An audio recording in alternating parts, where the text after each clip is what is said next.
The hidden epidemic of emotional immaturity, you know what's interesting? Most people think emotional immaturity is easy to spot, that it's something you can recognize in others right away. But the truth is, it's one of the quietest epidemics in adulthood. It doesn't always scream, it whispers. It hides behind strong opinions, confident voices, and polished appearances. Emotional immaturity doesn't always look chaotic on the outside. Sometimes it looks composed, successful, and even charming.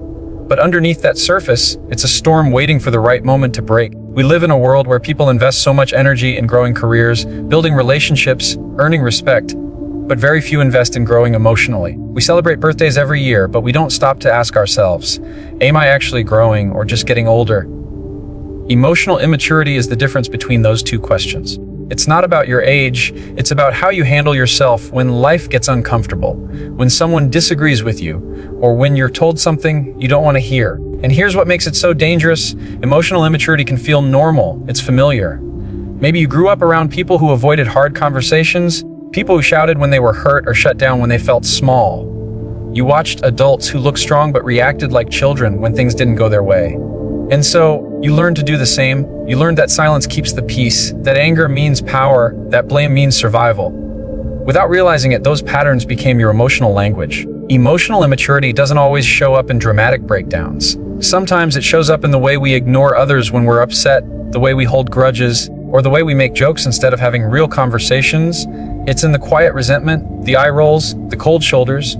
It's in the way we defend ourselves before we even listen. It's in those small moments where ego takes the driver's seat and humility never gets a chance to speak. But here's the thing. Emotional immaturity isn't something we're born with. It's something we inherit.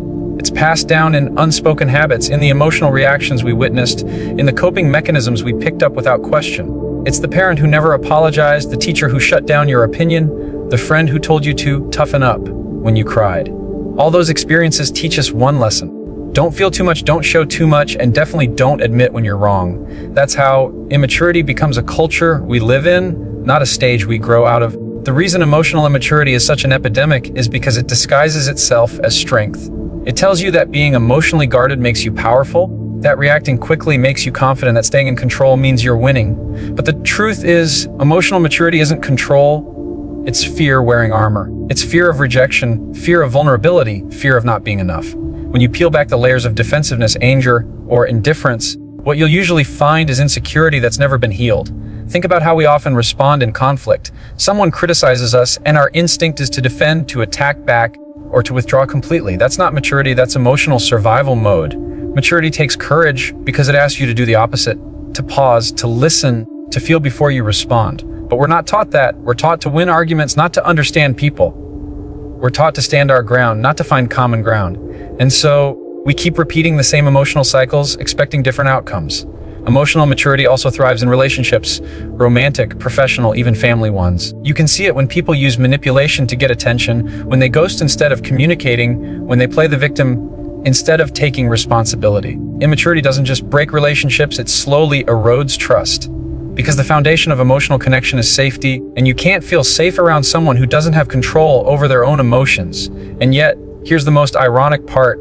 Emotional immaturity often hides behind intelligence. You can have a degree, a job title, a family, and still not know how to express your feelings without hurting someone. You can quote books, share advice, post motivational quotes, and still crumble when someone challenges your ego. Because emotional maturity isn't about how much you know, it's about how much you've grown through what you know. It's about emotional responsibility, owning how your behavior affects others, how your words land, and how your silence speaks.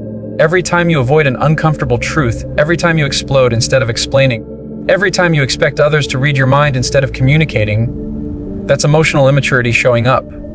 It's the part of you that's still reacting from old wounds, from the child inside you who never learned how to feel safe with emotions. And that's okay. Recognizing that part of yourself doesn't make you weak, it makes you aware. And awareness is where healing begins. This is why I call emotional immaturity an epidemic, because it spreads quietly. It shows up in workplaces as passive-aggressive behavior. It shows up in friendships as gossip and comparison. It shows up in marriages as distance and pride. It's not loud, it's subtle, and that's what makes it powerful. Because when something feels normal long enough, we stop questioning it. We stop growing. We stop learning how to communicate, how to listen, how to regulate ourselves. So many people walk around believing they're emotionally stable simply because they don't cry or break down. But emotional stability isn't about suppressing emotions, it's about understanding them. It's about creating space between feeling and reaction, between impulse and intention. That space, that pause, is where maturity begins to form. That's where strength is built, not through denial, but through awareness. And if you start looking closely, you'll realize that emotional immaturity doesn't just belong to other people. It lives in moments inside you too, in your defensiveness, in your silence, in your avoidance. But once you start to see it, once you start to name it, that's when you start taking your power back. Because you can't heal what you refuse to see, and you can't grow from what you don't face. Emotional immaturity isn't a flaw. It's a starting point. It's the unspoken truth that all of us, at some point, have to confront. The question isn't whether you have it, the question is whether you're brave enough to recognize it and choose something better. They always have to be right. Have you ever met someone who turns every conversation into a debate? Someone who listens just long enough to respond, but never long enough to understand? You could be talking about the smallest thing, a movie, a memory, a misunderstanding, and somehow it becomes a competition. Suddenly, it's not about connection, it's about winning. That's the first major sign of emotional immaturity, the constant need to be right. Emotionally immature people can't separate disagreement from disrespect. They take every difference of opinion as a personal attack. It's like their ego is always on defense, waiting for something to protect itself from.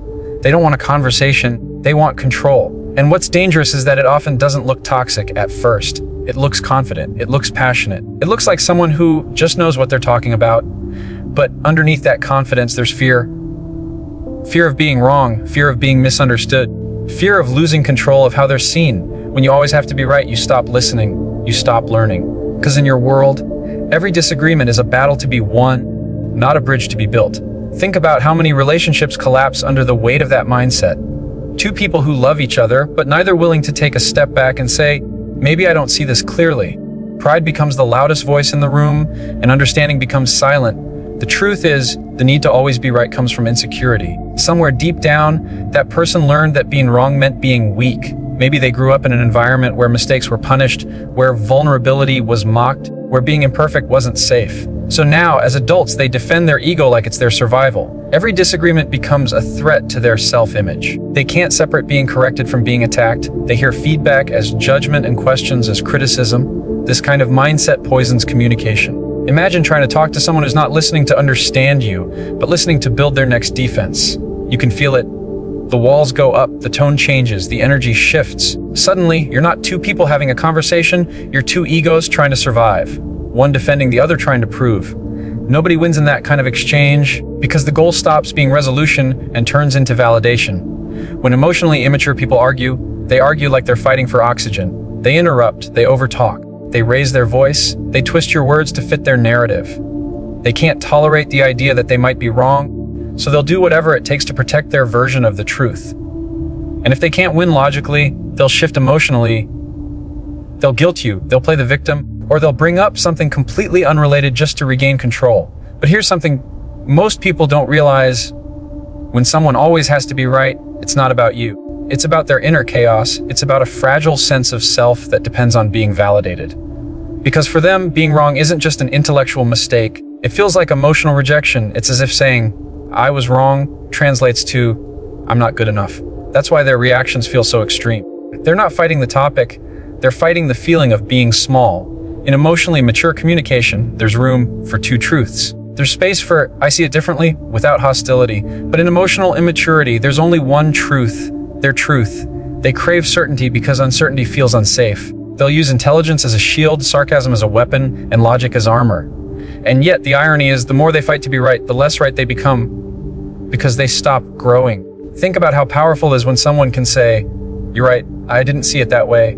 It's disarming, it builds trust, it shows emotional strength, not weakness. But emotionally immature people can't do that because their ego equates agreement with defeat. They would rather damage the relationship than risk feeling small. They'll push, argue, and exhaust everyone around them, all to protect an illusion of control. You can feel it in workplaces too. The colleague who won't take feedback, the manager who can't admit when they made a mistake, the team member who always has to have the last word. Those environments become emotionally unsafe because no one feels heard. Emotional immaturity doesn't just ruin conversations, it creates cultures of silence. People stop speaking up, not because they agree, but because they're tired of fighting to be heard. And it's not just external, it's internal too. When you always have to be right, you rob yourself of self-awareness. You stop questioning your own patterns, your own blind spots. You start believing that the problem is always them. You repeat the same emotional loops, the same arguments, the same frustrations, and convince yourself that everyone else just doesn't get it. That's why emotionally immature people stay stuck, because growth begins with humility, and humility can't exist where ego refuses to bend. But here's the hidden cost of this need to be right. It isolates you. You might win the argument, but you lose the connection. You might protect your pride, but you sacrifice peace. You push people away until you're left standing alone, surrounded by victories that don't mean anything. Because in the end, nobody wants to connect with someone who treats every conversation like a competition. And yet, many of us have moments like this. Moments where our need to prove takes over our need to understand. It doesn't make us bad people, it makes us human. But recognizing it is everything, because awareness is what separates the emotionally mature from the emotionally stuck. The mature person can pause and say, "What, am I trying to connect right now, or am I trying to win?" That single question can change everything. The truth is, the most powerful people in any room aren't the loudest or the smartest. They're the ones secure enough to say, "I could be wrong," because that's not weakness, that's strength. It's emotional intelligence in motion, the ability to put truth above ego, growth above pride, connection above control. And that's something emotional immaturity will never understand, because it's too busy trying to prove instead of trying to learn. They avoid accountability. There's a moment in every argument, every conflict, every mistake, where you have a choice to take responsibility or to run from it. And most people, without even realizing it, choose the second option. That's where emotional maturity reveals itself the loudest. Because one of the clearest signs of emotional immaturity is the inability to take accountability. You can hear it in their tone, see it in their reactions, and feel it in the silence that follows their excuses. They will twist the story, shift the blame, or completely change the subject, anything but face the truth that they might have caused harm, disappointment, or pain. Emotionally immature people are masters at rewriting the narrative. If something goes wrong, there's always a reason, always a justification, always someone else to point at.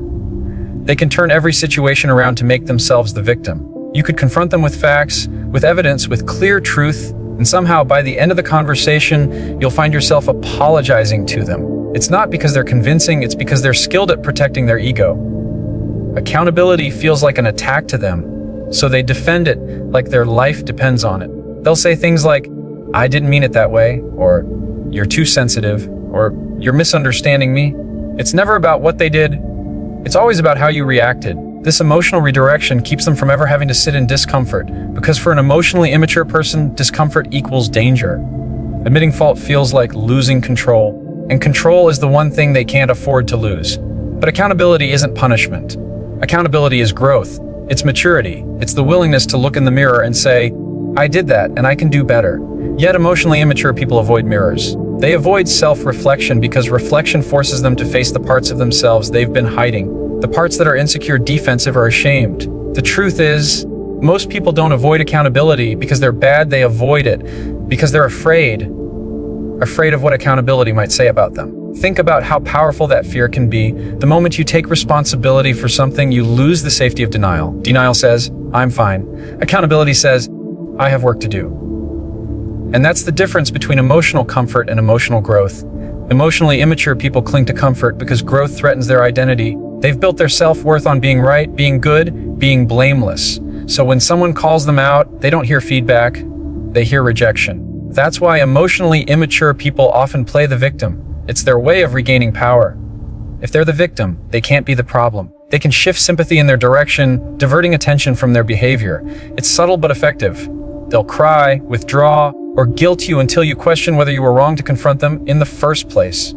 And slowly, you start to doubt yourself. That's what emotional immaturity does. It drains accountability from the room until only confusion remains. But here's what's ironic.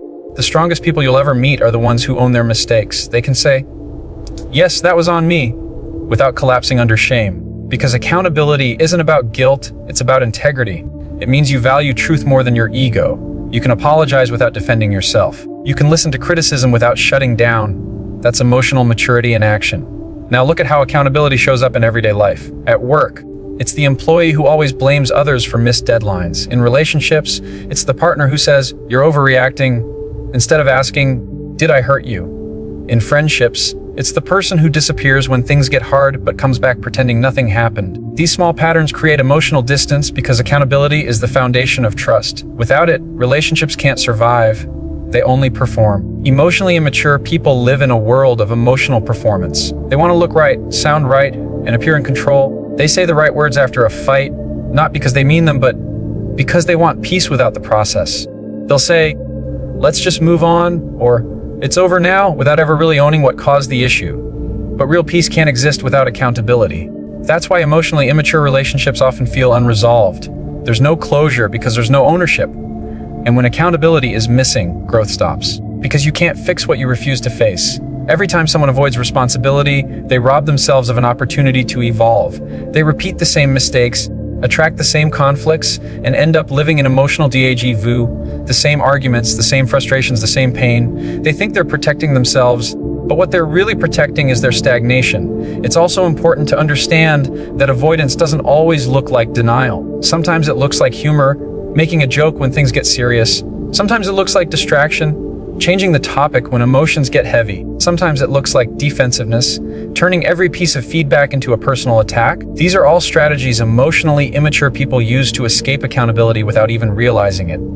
They think they're protecting their peace, but they're only delaying their growth. What separates emotional adults from emotional children isn't perfection, it's ownership. The ability to stand in your mistake without letting it define you. To say, yes, that was wrong, and then do something different next time. But that requires humility, and humility is a muscle emotionally immature people never exercised.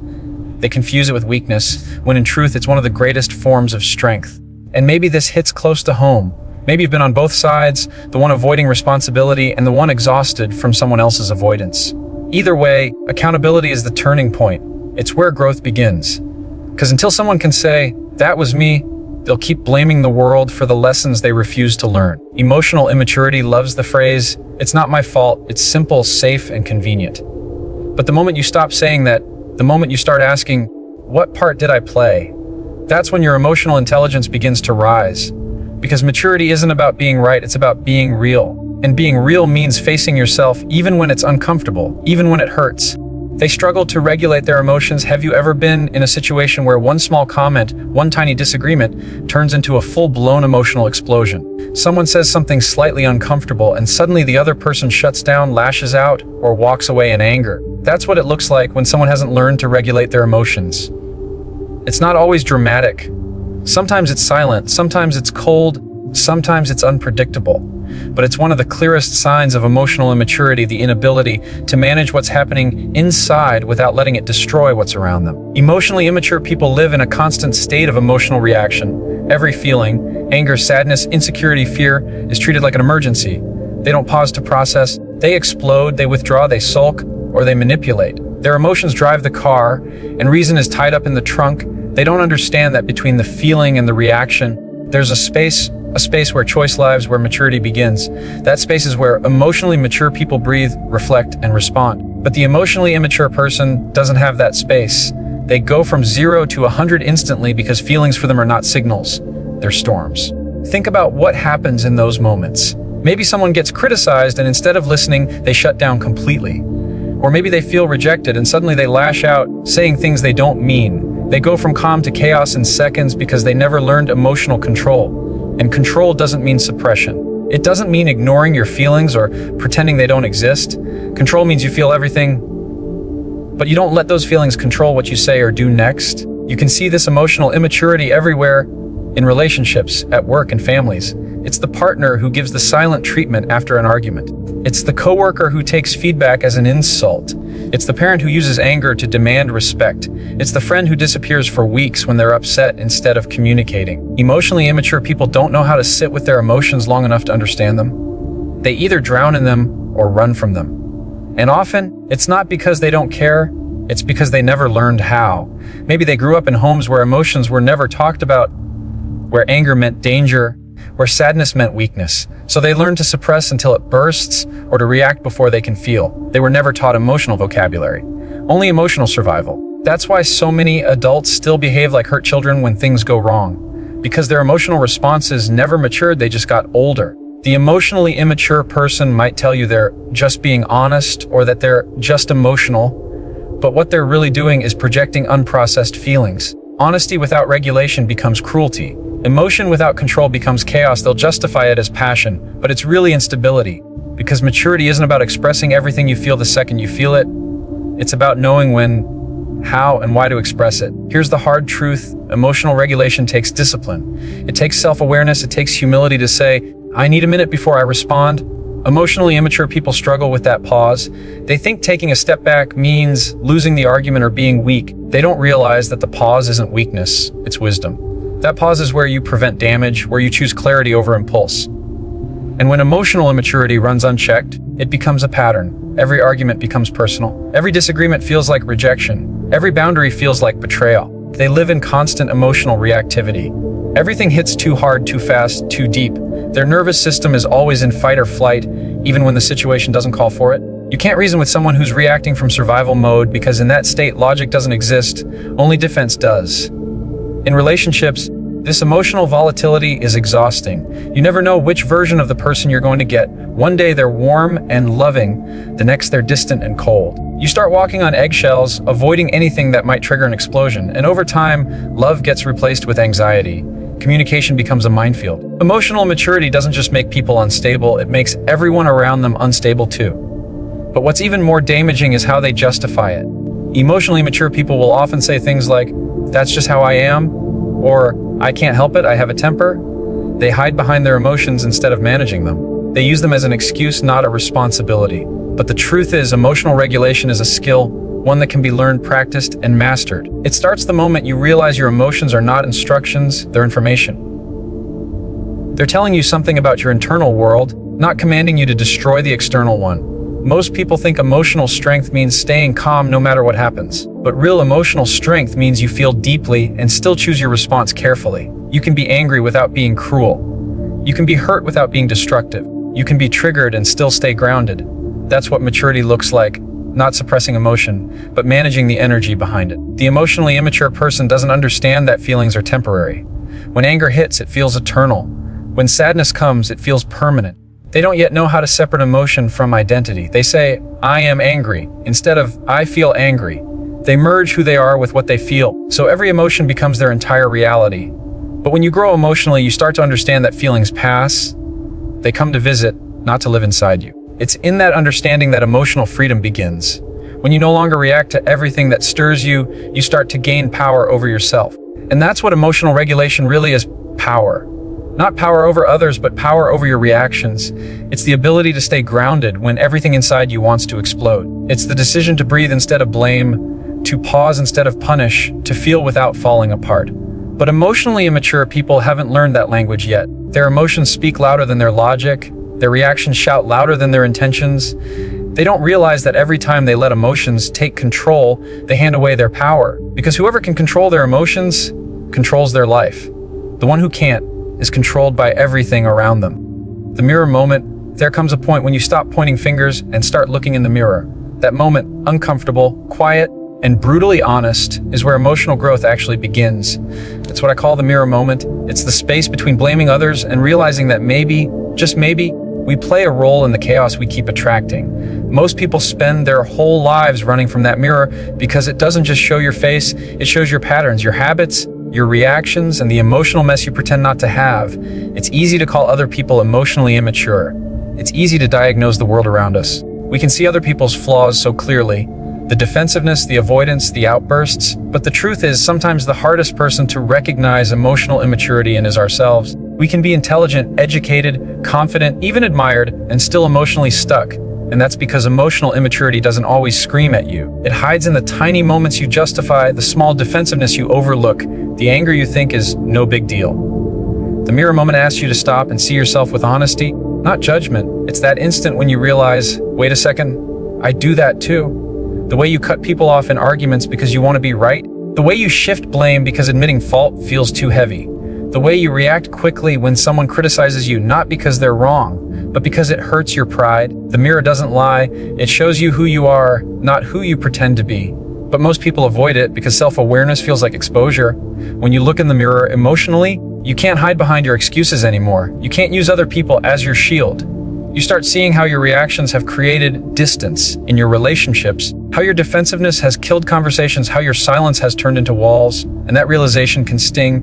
But that sting, that discomfort, is where transformation starts. Because emotional maturity doesn't grow from comfort. It grows from confrontation, the kind you have with yourself. There's something powerful about saying, "That was me." Not in shame, not in guilt, but in truth. Saying, "Yes, I did that. I overreacted. I shut down. I made it harder than it needed to be." Most people think accountability is about being punished. It's not. It's about being liberated. You can't change what you don't own, and you can't grow from what you refuse to admit. The mirror moment strips you of the stories you tell to protect your ego and leaves you with what's real. And what's real is where your strength lies. Think about how often we project our pain onto others. We say things like, "They don't listen," but we never notice how much we interrupt. We say, "They're always angry," but we never see how we provoke. We say, "They never understand me," but we rarely explain ourselves clearly. The mirror moment forces you to stop analyzing others and start analyzing your own contribution. That's the beginning of emotional maturity, when you stop trying to fix everyone else and start asking, "What needs fixing in me?" It's not an easy process. The first time you face your own patterns, you might feel defensive. You might want to justify everything you've ever done. You might even feel embarrassed by how you've acted in certain moments. But that's okay. Growth doesn't mean you've been doing everything wrong. It means you're finally ready to do things differently. That's what the mirror gives you, a chance to pause and pivot. And this moment of self-awareness doesn't just affect you. It affects every relationship you're in. Because when you start owning your behavior, you change the energy in the room. You stop arguing to win and start listening to understand. You stop reacting to prove a point and start responding to build connection. You stop running from hard conversations and start leaning into them, knowing they're the gateway to deeper trust. That's the quiet power of emotional maturity. It doesn't demand attention, it earns it through self-control. When you look into that mirror long enough, you start to see patterns that go way back. The way you avoid conflict might come from growing up in a house where fighting meant fear. The way you over-explain might come from years of not being believed. The way you pull away when you're hurt might come from being told that emotions make you weak. The mirror moment doesn't just reveal behavior, it reveals roots. And when you trace those roots back, you start to understand why you are the way you are. That understanding is not about blame, it's about healing. You can't outgrow what you refuse to understand. Emotional maturity requires that you sit with your triggers, your insecurities, your fears, and ask them what they're trying to teach you. Every reaction you've ever had comes from somewhere. Every defense you've ever built protected you once, but it's probably hurting you now. The mirror doesn't ask you to hate yourself for those things, it asks you to outgrow them. Because maturity isn't about becoming someone new, it's about becoming more of who you actually are underneath all the defense. This mirror moment also teaches humility, the kind that allows you to admit that you're not always right, that sometimes you hurt people unintentionally, that sometimes you still act from pain you thought you'd already healed. Humility makes room for growth because it opens the door to empathy. When you can see your own flaws clearly, you stop judging others so harshly. You start realizing that everyone is just doing their best with the emotional tools they were given. And that understanding doesn't excuse bad behavior, but it helps you respond to it differently, with boundaries, not bitterness.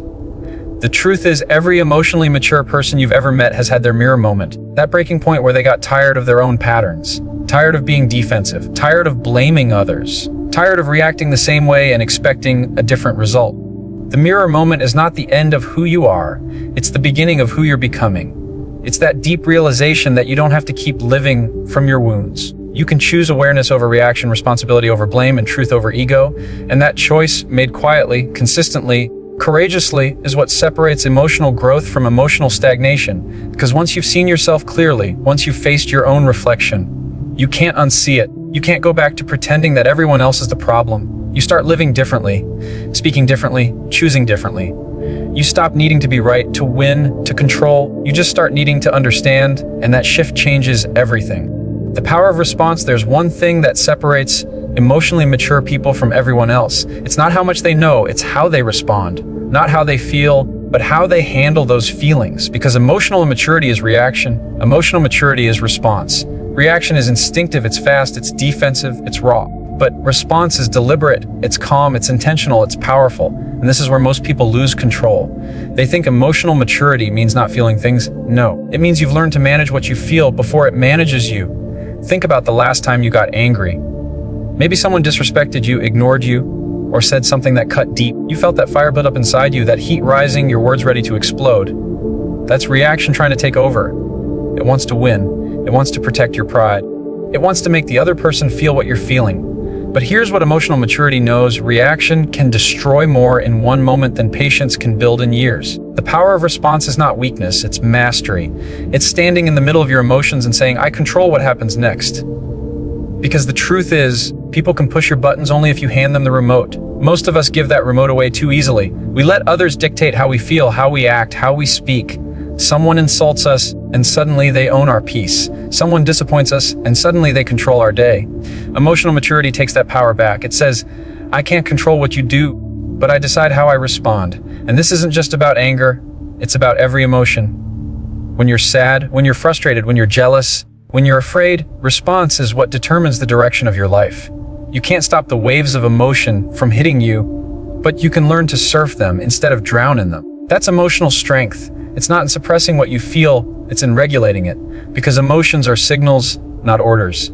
They tell you something's wrong, but they don't get to tell you what to do next. When you master the power of response, you start communicating differently. You don't speak to hurt, you speak to be heard. You don't react to win, you respond to understand. You don't shut down, you pause, breathe, and choose your next move. Imagine how different your life would look if, in every heated moment, you took 3 seconds before replying. Just 3 seconds. Those 3 seconds could save you from regret, from broken trust, from emotional chaos. They could turn an argument into a conversation and a confrontation into clarity. But here's the catch. Those 3 seconds feel like forever when your emotions are high. That's why emotional maturity isn't built in easy moments. It's built in the moments that test your patience the most. It's built when your ego screams, defend yourself, and you whisper back, not like this. It's built when you want to shout, but you choose silence instead. When you want to walk away forever, but you stay and communicate. Every time you choose response over reaction, you're training your emotional muscles. And the more you train, the stronger you get. You start noticing that you don't take things so personally anymore.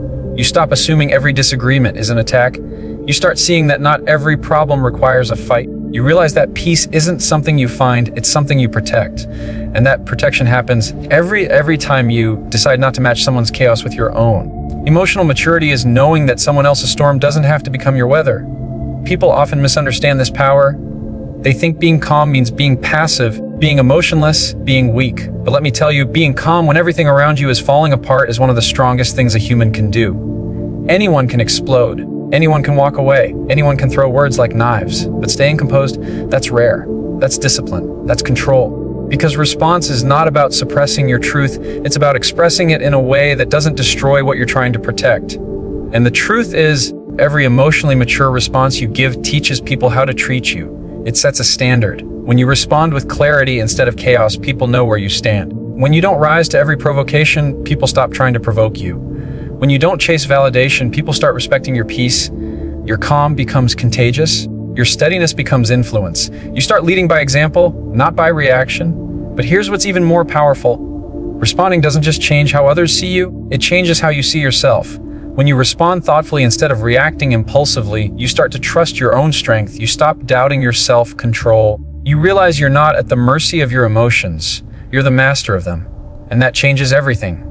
Because when you believe you can handle your emotions, you stop running from them. You face them, learn from them, and grow through them. Think about how freeing that is, to not be controlled by anger or fear or pride. To know that no matter what happens, you can respond with intelligence and grace. That's not emotional perfection, that's emotional power. It's the kind of power that makes people listen to you differently, respect you differently, trust you differently.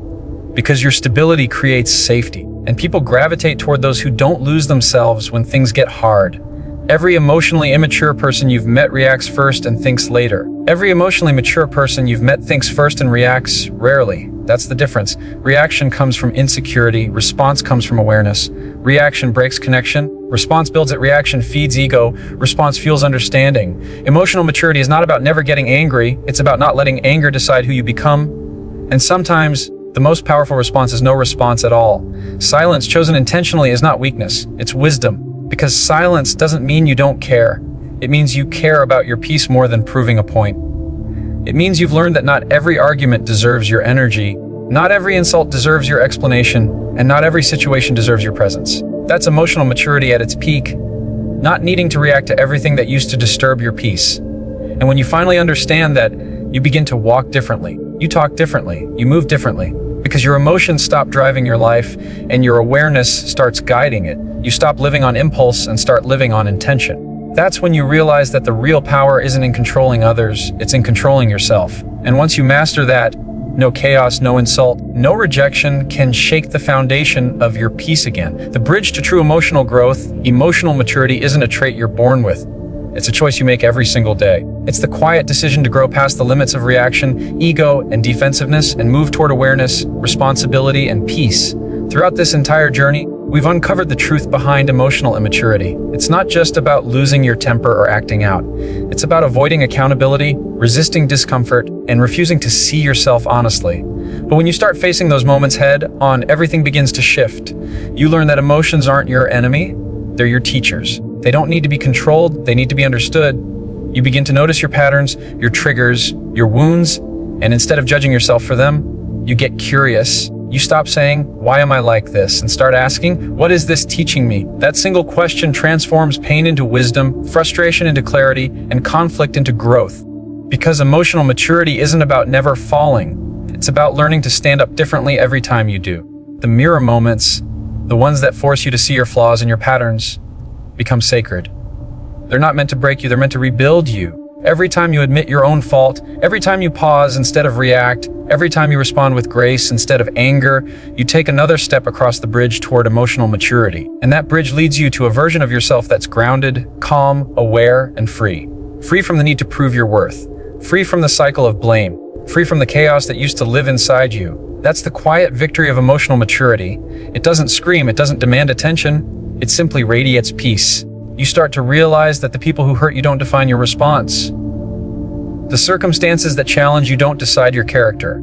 The emotions that rise up and you don't have to control your behavior. You do. And when you reach that point, when you truly own your emotional space, you stop reacting to the world and start shaping it. You communicate with clarity, you connect with depth, and you lead with compassion. You stop being a victim of emotion and start becoming a master of it. That's where power lives, not in control over others, but in control over yourself. Because at the end of it all, emotional maturity is not about being perfect. It's about being present. Present enough to pause before reacting. Present enough to listen before judging. Present enough to choose peace over pride. That's how you grow. That's how you heal.